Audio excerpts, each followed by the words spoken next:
He was born Di Xin, a king of immense intelligence and physical strength, capable of wrestling beasts and winning any debate. But history would remember him by another name, Zhou, the tyrant of Shang.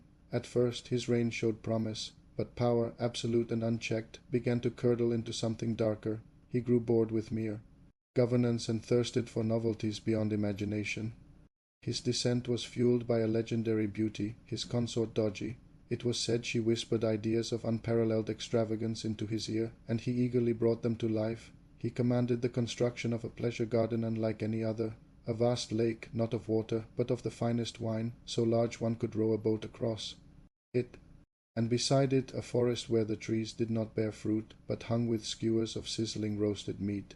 His palace became a site of endless debauched feasts. He and Doji would watch, amused, as nobles and courtiers were forced to drunkenly stumble from the wine lake to the meat trees, with no reprieve from the excess. But his indulgences soon turned to infamous cruelty.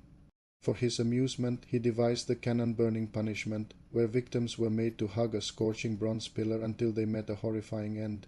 When his own uncle, the virtuous Baigan, dared to criticize him, the tyrant reportedly ordered the man's heart cut out, simply to see if a sage's heart was truly different. The kingdom groaned under the weight of his taxes and terror. The people suffered while their king played in his artificial paradise. His downfall was inevitable. The righteous Zhou tribe, led by King Wu, rose in rebellion. At the decisive battle of Mui, the Shang armies, filled with defectors, crumbled.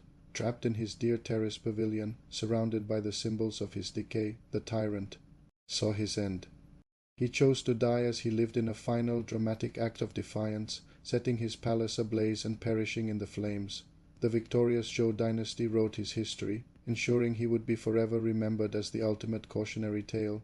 They gave him the name Zhou, meaning the defiler, so no one would ever forget that heaven abandons the cruel. Interestingly, both names are spelled Zhou in English. However, the emperor's name is Zhou while the tribe's name is Zhou.